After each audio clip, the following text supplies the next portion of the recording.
Hey, welcome to Carswell's Customs. Today I'm going to show you how I tuned my 2017 5.7 Charger to work together with a Cam's Thumpr camshaft. If you want to skip the explanation, you can email me at mymusic on my iPhone at gmail.com. All that information will be in the descriptions. So, those of you that want to learn how to do this, you'll have to let go of a couple perceptions that you already probably have from either tuning or working on vehicles in the past. So the first one you got to let go of is when you push your foot down on the pedal, in this system it does not increase airflow. So you'll have to let go of that right off the bat. And again, so number two, you'll have to let go of the rule in your mind that horsepower and torque numbers in this system, they don't mean anything. They just don't. So they're just a mechanism to make things work. So the actual torque numbers, values, they're not real. So back to number one, right? Forget that your foot increases airflow. There's now no connection between engine airflow and your pedal. In this system, your foot pushes the pedal down to make a request to the computer for actual torque. So if you push the pedal down 28%, you receive 103 foot-pounds. I'll show you here. All right, so here's an example of a data log I've taken. We have throttle position, percentage, accelerator pedal, RPM, relative throttle voltage for the throttle body, and then this one is pedal voltage, and then our torques here. So what we're going to look at is accelerator pedal and then the actual torque. So when I press down the throttle pedal, 28% here, that equates to 103 foot-pounds according to the computer's calculations, right? So then, that is your request. You press the accelerator pedal down, you're saying, hey, send me 103 foot-pounds. So the computer goes back to its airflow tables and what's called the it'd be part throttle desired airflow versus torque, right?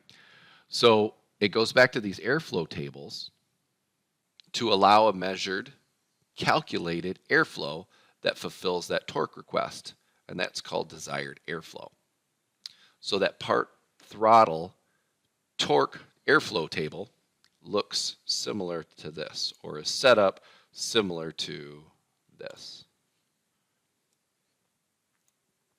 Now, this is a peak airflow table at wide open throttle.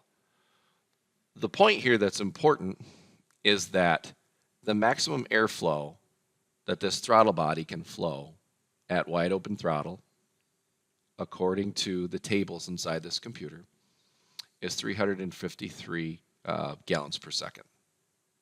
That's important. So if this is peak airflow here, there's another table that we can't modify or we can't touch inside the software that's part throttle airflow.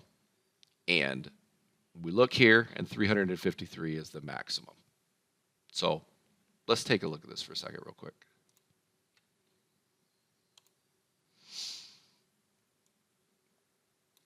Here's our electronic throttle body airflow. This one's been modified, and you can see that I've got it set at about 375, right? Gallons per second. This is the original airflow, right, from a stock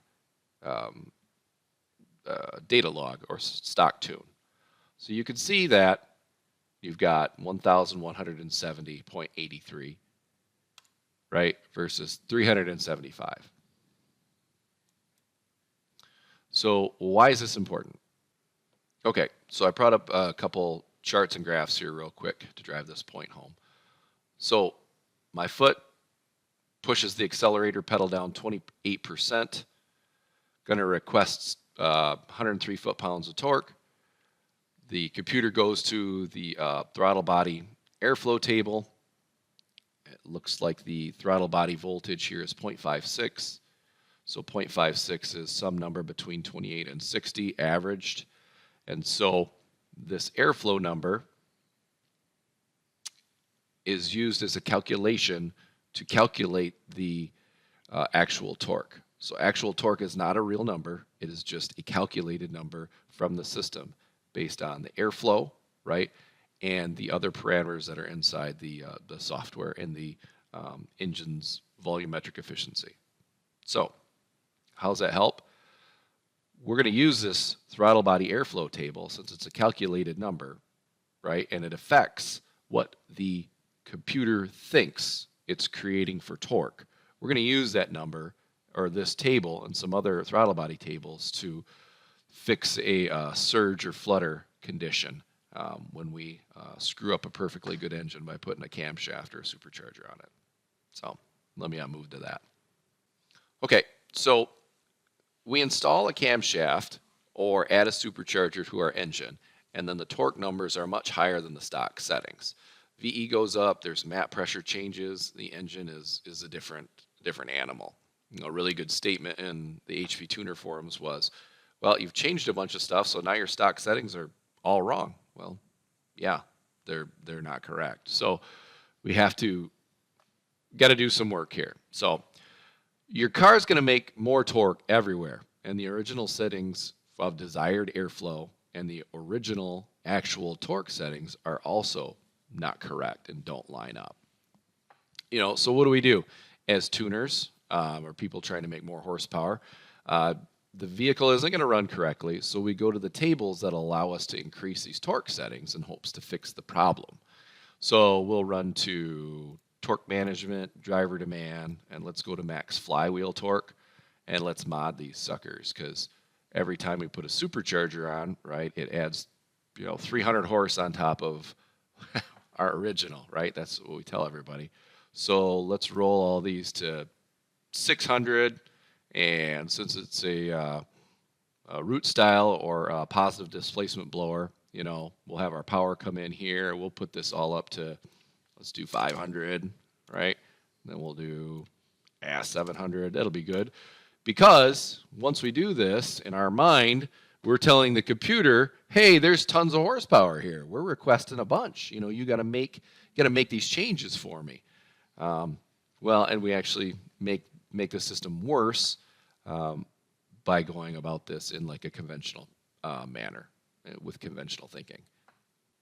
Okay, so I found an old data log with some throttle flutter or oscillation in it. So what we're doing here is, this is after I changed a bunch of tables and told the computer I've got 900 horse and all this stuff. And so you can see that I made this a real mess. So I've got an accelerator pedal. Remember, this is actually what I'm holding my foot at. The TPS percentage is what the computer's telling the throttle position or the throttle blade to open to, right? And yeah, so this is my RPM. But down here, again, actual torque, driver demand, and expected torque. So, excuse me, driver demand and expected torque, those you can modify in the system, and you can see how whacked out this thing is. So what we're doing here is, as you can see in the blue, maybe I'll change this around a bit. Hang on.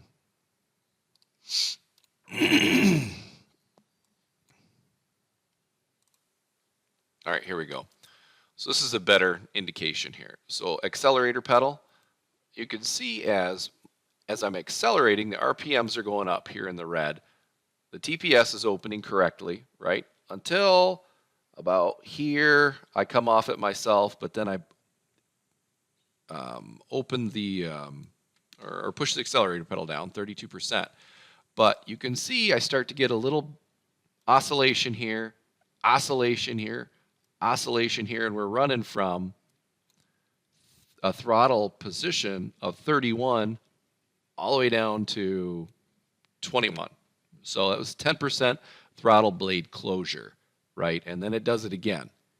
And you can see that with my foot, I'm trying to, like a carburetor, modulate it so it just stays smooth, but the wrong mindset, the wrong mentality, because I'm not taking a look at down here. Actual torque is the calculated number that the engine believes it's creating, right? expected torque, right, are those tables I showed just a minute ago that I changed to like 700 horse. So what I put down here is at 2200 RPM with an accelerator pedal setting of 37%, I'm making 340 horsepower, or sorry, 340 foot-pounds. And the computer's thinking, no, dude, we're only making 100, right? And in fact, that's when it's stable. So, and you can also see, let's see down here, where's my spark? This is a mess down here. Let me see if I can move this around. Hang on a second. That's better. So I move my spark up here so it's easier to see. You can see I've got 18 degrees, right, when we're slow and accelerating smoothly. But these spark corrections coincide with the throttle body corrections. So not only is your throttle body reducing performance, but you're getting your spark pulled as well, because the actual torque reading that the computer believes it's making is 149. You're way up here at 332, and you've got the engine volumetric efficiency has changed. So all these factors tell the computer to, hey, clip this torque. This vehicle is unsafe and it's going to go wild. So it cuts the torque by throttle blade closure and reducing the spark. So why? Well, there is let's see here. Let's go back to our peak airflow at wide open throttle.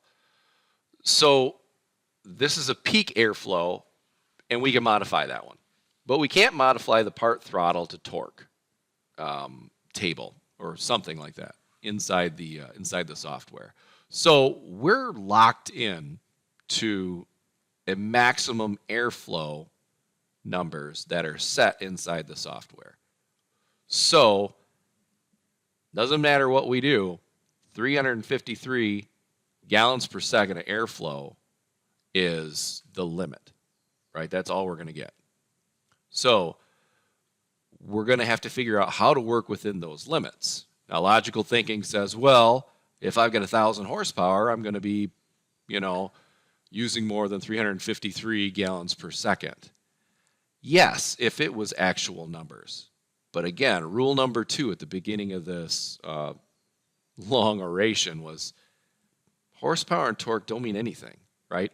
They're just a tool to make the engine run and feel correct, right? The acceleration is smooth. The efficiency's there. Doesn't mean anything because the torque's calculated anyway.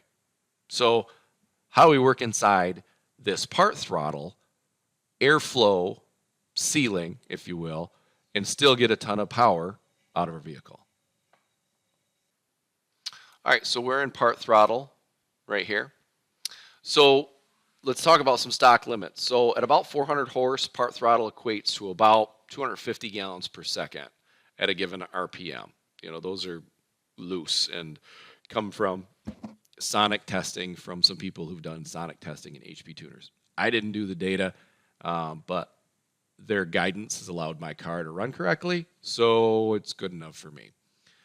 Part throttle airflow limit, somewhere between 230 and 250 grams per second. So food for thought is the max airflow table on a 6.4 Hemi set somewhere around 353 gallons per second and makes 475 horsepower. So 353, 360 gallons per second will make 475 horsepower. So you don't need a ton to make a bunch of horsepower, right? So does that mean we can only flow 353 gallons per second and only make 475 horse? Yes, to the computer, right?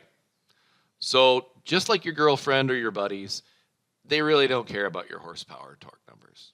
They just don't. And honestly, nobody cares. They just don't.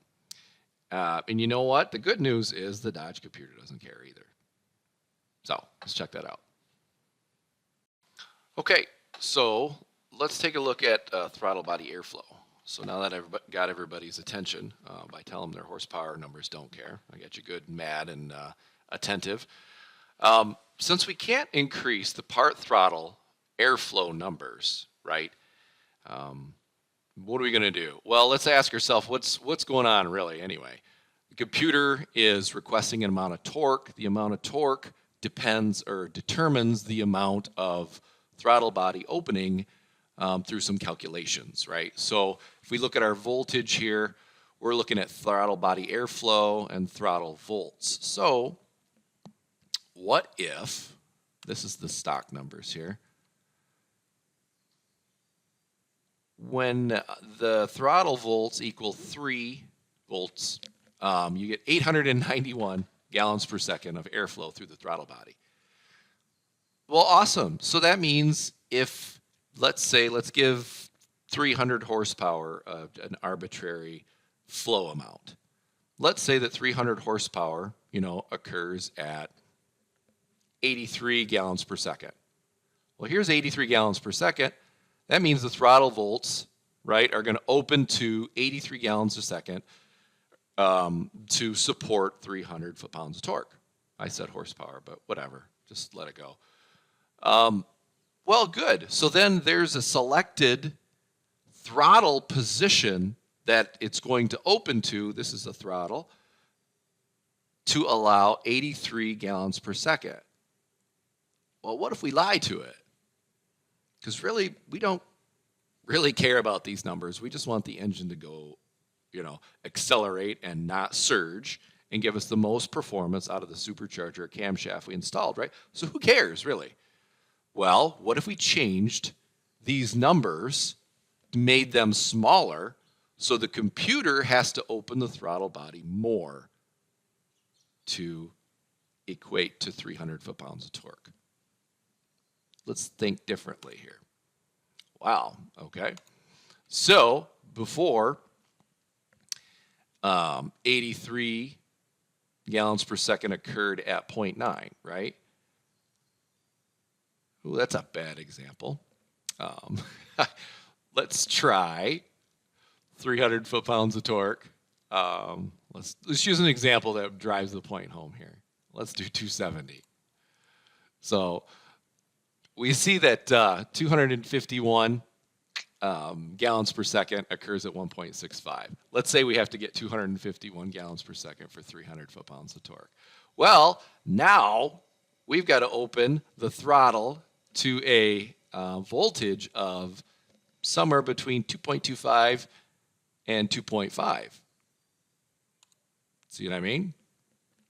So what we did was we told the computer that the throttle body doesn't flow enough. In other words, we told it that we put a smaller throttle body on. So to make up for it and to make the torque request that we're requesting, it has to open the throttle body up more. Two things that are good about this. Number one, it opens the throttle body more so we get better performance. And the calculated torque, right, is less. It doesn't think it's making as much torque. So you run less of a chance of the computer seeing, hey, we're at 900 foot-pounds of torque. We better clip it. We've got to clip the torque. So, like I said, twofold. You did two things right here. One, we open the throttle body faster and get it to full throttle. Not full throttle, but we get it to a greater opening quicker in our throttle request. And two, we're making a theoretical torque that's less, which keeps us out of the computer's parameters for safety, right? Where it pulls spark and reduces that throttle body opening amount to keep the torque slow. Believe it or not. Here we go. Okay, airflow, electronic throttle. We're going to go to the throttle body model, airflow, and then we're going to go small range and large range. So let's set this up and tell the computer that we put on a smaller throttle body so it opens the throttle blades quicker and doesn't freak out when it's calculated torque numbers. It doesn't get those bonkers numbers. So Bingo, airflow. So the stock settings here are up to 1,170 gallons per second. First thing we'll do is pull these things back to here. And all of these numbers have an effect. It isn't just, yeah, whatever. I actually recently changed these small numbers here for just off idle throttle. The throttle was like dead. The engine wasn't like picking up quick. So I'll show those in a second. But anyhow, throttle body airflow, these are the numbers. You know, take a screen print or just request the tune from me and I'll send it to you. Then we also have to go to small range and large range. Get out of the way. So small range, as you can see on this this voltage side, is the beginning of the throttle body opening, and the volts are over here, and then the mass airflow is over here. Okay, so this is the stock. And it looks as though the graph is graduated up to 452. Looks like we're volts, but versus gallons per second. And so the voltage is on this side. So then what we changed it down was we rescaled that. And then here's our settings for the small range. Large range settings. Again, it's scaled. The graph is graduated to 9200. Pull that back to 2800, and here's the voltage settings for that. Okay, so those three tables will have a large positive effect on the amount of torque clipping that you're going to see, and increase your throttle response, get the airflow going. But you're going to have to make sure that you haven't made the numbers bonkers in the driver demand or other torque tables. And we'll talk about those in a second. This is more of an overview or theory of what we're doing before we get into hard numbers. Okay, so this is a change that I've just made recently. I spoke to it earlier about the throttle blades, the accelerator pedal being opening and the response feeling dead. So you can see here blue is the accelerator pedal. And then you can see as I press the pedal down, it opens quite a bit. And we're up to 26% accelerator pedal before the engine really starts to come up with me. And you can see a lot of that has to do with the green, which is the throttle position, the TPS, right? The throttle blades. So this was a real dead feeling because I'm opening the throttle and the engine takes forever to catch up. And it was just off idle. So that was quite annoying. So what I did was I went back into those three tables that we just talked about. And this is my other data log now. So changing the airflow versus throttle body voltage, so at like 0.35, I went in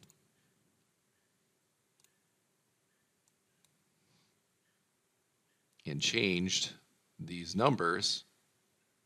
Well, this is stock, so that's not going to really show anything. But I changed these numbers to be smaller in like this zone. Actually, it was this zone. So therefore, I told the computer my throttle body was smaller in that area, so it would open up the throttle blades at an accelerated rate, more than stock. So as you can see here, I went ahead and as I open the throttle, or I press the pedal, you can see that the pedal pressure, the more I open it, and the RPM starts to slowly catch up. And you can see it here too. And the other data logs, we were up to like 35% accelerator pedal. So that's where you're going to fine tune the acceleration and the different characteristics, because that's really what you're changing here. You're not changing horsepower or torque numbers. You're changing the characteristics of how the vehicle feels. That's really what you got to think about. So what are we going to log? On your log, you're going to do TPS, accelerator, pedal, RPM, relative throttle, relative pedal volts, actual driver demand and expected torque, and then these as well. I can't read them in there. Airflow total and airflow desired. Okay, that's going to get you close. That's going to get you the information you need to make modifications to the stock tables. All right, so let's move on a little bit. Yeah, let's go to the next part. Let's start talking about torques. Okay, so now let's talk about torques. I brought up a data log that shows what your torques should look like as you're accelerating. We have actual driver demand and expected torque, and you can see how close they are, how tight they run together, and that's extremely important. Because if we've got a driver demand torque that's way out of whack, or expected torque way out of whack from the actual torque, the computer will take steps to return, to clip your power, pretty much. So here's our actual torque moving up. And we've got our driver demand and expected following it. So driver demand and expected torque you can modify in the system. I'll show you in a little bit. But a couple things to take a look at. I recommended you log relative throttle and relative pedal. You'll see these two are running together. The white one's spark, so disregard. But you can see how tight they run together, and then you can see how they bifurcate, or they will split. So the throttle body's opening more than what the relative pedal is opening, right? The relative pedal would be coming from your throttle pedal, and then so the throttle body is opening more than that.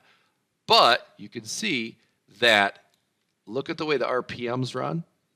It's smooth to the peak. Here's our shift area right here. We get a drop in spark, which allows the shift to occur. Here's our drop in actual torque from the spark pull, right? And you can see that everything works out even though these two lines, right, are different until it gets back to part throttle, right, or more of an idle situation. Now, so why that is important is this data log has a supercharger on it. And so what happens is you can either, with proper work, your supercharger will come on smooth and your power will rock. Contrast that to having an old cable operated carburetor in a supercharger where it just like all comes on at once, like a toggle throttle. Where this is a smooth movement into power. It isn't a huge transition, but it's something very controllable. And that's really where the strength lies. Once you jump over all these hurdles of the torques and the throttle bodies and all that nonsense, it smooths out the power delivery to something very manageable and enjoyable. So this is an example of good, right? And here's an example of bad. Yeah? So this is one of mine. You can tell like all the data logs that suck were mine. But you can see I had expected torque up at 339, and then the computer was saying, no, we're only making 195, and the driver demand torques, I don't think I found that table to mess with it at that time. I was just doing expected torque. And you can see how bonkers this thing goes. So I've got my Red's RPM, obviously. TPS is jumping around, bouncing off, opening and closing and clipping, and just all over the place. So a lot of that has to do with, sparks down here again. Hold on a second. Let me move that back up. I'm jumping from. You can see the spark that gets pulled, right? Because we're way outside of the expected torque. And it's just like, hey, I don't know what you're thinking. You must be messing around with the tune because it's screwed up. So it's cutting spark and throttle blade position. So that's bad. This one's good. So this is what you want. You want your torques to be matched as best as you can, right? Your relative throttle and relative pedal to be close, and the total flow and desired airflow when you're logging that too, to keep those tight as well. All right, and here is a log of things that are working out pretty well. So overall, what do we want to do? What we're going to do is we're going to trim back our airflow numbers. So the throttle body at part throttle follows the pedal, right? And you can see here that my pedal is at 31%, TPS is at 21, right? So get those close, and that'll change the way the vehicle feels, right? How the torque is deployed. Now you can trim driver demand and flywheel power to get the engine feel and response you like. Remember, the numbers don't mean anything. You're modifying the way that the power is deployed, right? When your foot requests that power. Okay, so now that we spoke at length on the torque-based system, let's look at the rest of the settings that I've changed to support the camshaft and supercharger build. So we'll have to get the vehicle to idle. That's pretty much the first piece. So idle airflow, these are torque values again. They're not airflow values, but this is the settings that I have right now, and you contrast them versus stock, and you can see that the amount of torques that are added and subtracted as you get away from your baseline setting. You're going to want to half those approximately. Steal my tune, take what you need off of it, but you'll see that'll be ubiquitous, at least half on everything. So hit these and set up your idle, and that should be able to get you a semi-stable idle. All right, we'll go to airflow, general, and then desired airflow startup. Okay, so I did modify this. This is the original settings, and this is what I have now. It needed just a little bit of airflow at the add-on startup with the camshaft, so that was a good setting to change. Airflow variable camshaft. This was a pain. I got this wrong like 10,000 times, and I had to copy some settings out of different tunes, and then ask for some help as well from another tuner to get me on track. The stock settings allow the camshaft to swing, tons of degrees back and forth for emission settings and ease of startup and all that. Don't need that big of swings with a variable camshaft, especially with Supercharger. As an aside, this will actually help with. It has a positive effect on throttle surge. We were talking about surge earlier, but this does have a positive effect on that surge, helping to eliminate it. All right, so let's go fuel, general, injector control. This is injector pulse width and fuel mass, and its sister fuel mass versus injector pulse width. This is your time frame that the injector's open, and equates it to the amount of fuel it's injected in that time frame. I went over this in a previous video, so if you'd like a refresher, please refer to that. So we'll also go to power enrichment, and then the enrichment rate I've got on here is 0010, which is quite a bit more aggressive than even the tuning books say, but this works out really good for me. Spark, advance, part throttle base. So you'll want to change your graph so it allows atmospheric pressure, boost pressure. So and how you do that is you'll go to click right on the air charge, and then put like 0.2 and 2, and then interpolate in between horizontal bounds. And that will give you your resolution, or the ability to set spark right up in atmospheric, higher than atmospheric pressure, so boost pressures. These are good. This is a good spark map. I haven't had any issues with it.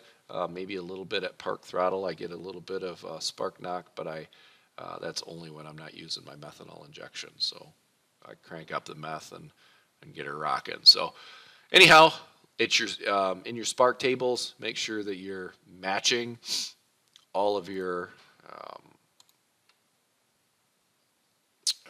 tables together, and then when you get to the wide open throttle, make sure you notice that the wide open throttle starts at 0.5 and goes to 2.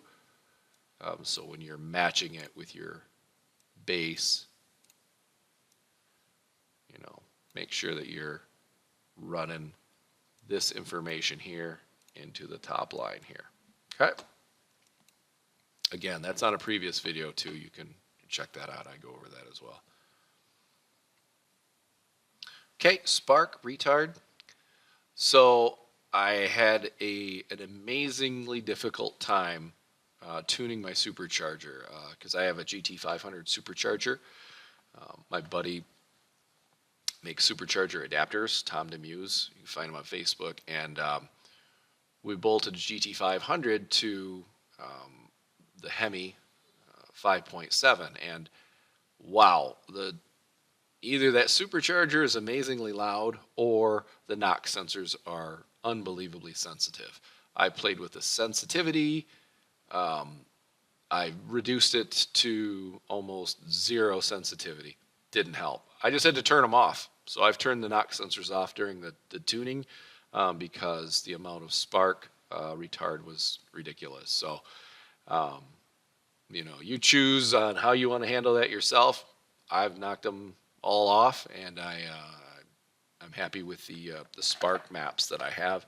I don't have any issues with it. So choose your own adventure on that one. All right, let's go back real quick. I forgot this one. Fuel power enrichment. If you go to air charge, this gives you the granularity to increase the amount of fueling in your upper RPM ranges. So you'll do some real coarse adjustments with the injector pulse width versus fuel mass, but to get down into the power enrichment granularity, this guy right here is really nice. Increase these values, increase the amount of fuel that's being deployed at 4,800 and above. It's a good one, especially when you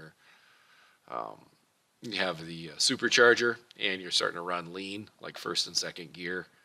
They run, you accelerate so hard first and second gear, it's hard to keep the fueling to catch up with it. So that's a good tool to help mitigate that lean condition. All right, so let's jump to engine diagnostic, general, torque delta. This is the setting that is the split between desired torque and calculated torque before it starts clipping the torque by closing the throttle or pulling spark. So these are the stock settings, 369 and 74s. Bump those up to 736. So you have less. So the computer has less opportunity to pull the torque when it sees a wide variance in the different torque settings. So while inside engine diagnostic, go ahead and go to airflow max RPM. You can see this is our stock settings, and this is what I changed mine to. So you can increase this one, and it doesn't have such a crazy effect. But inside engine diagnostics, if you go to airflow and you go to peak airflow at wide open throttle, this one is very finicky, so don't go bonkers with this, right? Set this one close to stock numbers. Okay, so let's make a switch here. Go to transmission. Then we're going to go to torque management. Max torque limit. These are the stock settings. Go ahead and change them up to 600. This is the torque limit per gear. This is the stock settings. Go ahead and increase those. Max engine torque, 600 is good. Then let's go to upshift. And then this is our torque reduction. This is the dip we see when you're accelerating, the transmission shifts, and this is the amount of torque that's pulled out to make that shift to help protect the transmission components. Here's the stock settings, right? And this is what I've pulled this down to. And these seem to work really good for me. At part throttle, it feels like the torque management or the torque reduction is a little bit aggressive. I mean, the shift really feels kind of soft, but when I'm at full throttle, it's perfect. So that'll take, maybe I'll do a little bit more tuning on that, but that'll get you really close. All right, let's go to shift scheduling. This is, I didn't like how quick the car shifted from first gear to second gear. It was like first gear wasn't even utilized. So this is, I believe this is input shaft speed. Doesn't really matter. It's a percentage. Hit it with 10% to increase the shift speed from first gear into second gear, and you can regain the use of your first gear, and it isn't just a, 300 RPM gear unless you're in full throttle. So I'll do normal and performance, right? And then wide open throttle upshift as well. Data log and see where your shifts end up. And that's the best way to play with this. But start with 10% as an increase and then go from there. So let's go to torque converter. This is my favorite setting. Apply release. So I love using this on 6L80Es and GM cars, trucks. This is just amazing. It totally turns the transmission from a slush box into something fun. You're setting where the stall converter is going to engage, and you can see the stock settings are built for gas mileage, where it will apply, it'll try to lock up the transmission earlier in the RPMs. Well, anybody's driven a stick, you know that that isn't the most fun. The most fun is to let the clutch spin a little bit and let the engine come up into its power band before applying the full clutch. So that's the only analogy I can think of. But when I change these settings in 6L80s and these Dodge transmissions, it's awesome. So it's so much fun. The vehicle just accelerates, and again, just a great setting. My favorite. Be sure to play with that one. So, all right. So then now we're going to go right back to the beginning. We're going to talk about the original settings and where to find those guys at. So remember, airflow, electronic throttle. We want airflow, small range, and large range. Those are the ways we're going to tell the computer that we put a smaller throttle body on. Smaller throttle body means less calculated torque, less chance of your calculated torque, which they call it actual, your calculated torque outrunning or outpacing the driver demand torques. So let's go to torque management, driver demand, maximum flywheel torque. So we talked about this one. You'll see that the way the power increases here, it's a smooth transition. So I've got a positive displacement blower. So I did change this to this area here to 400 horse. Excuse me, and you can see I can go from like 100 to 2 to 3 to 4.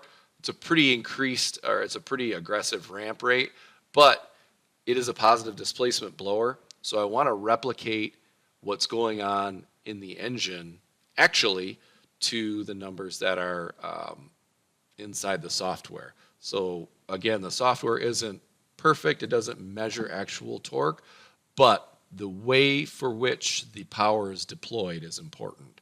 And so I'll set this up max of 400 horse. I don't care if it does or it doesn't. It doesn't change a quarter mile. Numbers don't. So put that in there and then show this ramp rate. And if you've got a centrifugal, you could probably spread out the or smooth out the way the power is deployed. See what I mean? Bring. So I'm gonna start ending this thing here.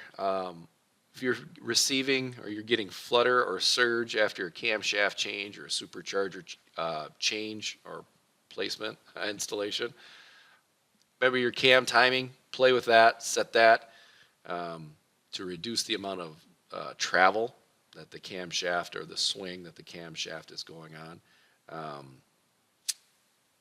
That's a good one. Lightning bolt or a limp. If you go into limp mode, either make the airflow adapt limits larger or go to a sensed map so it doesn't use a calculated map. So here's the sensed map right here.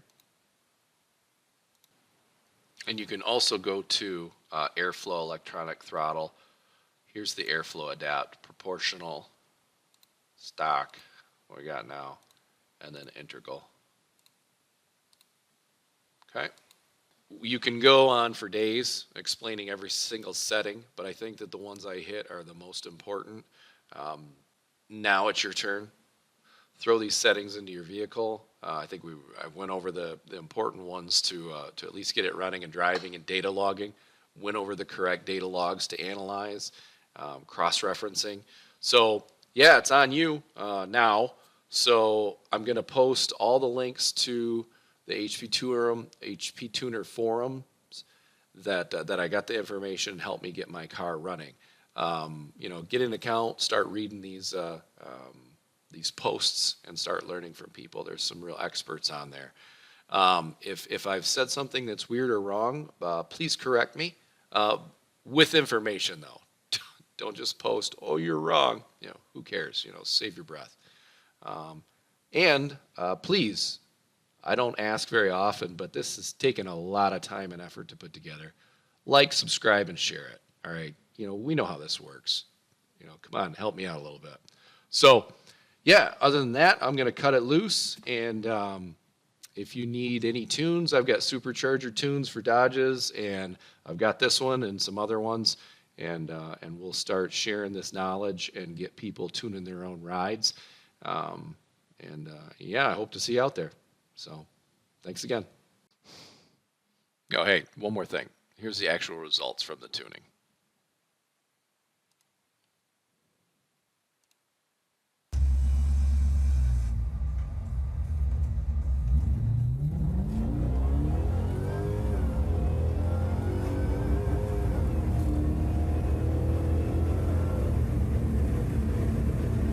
Thanks again.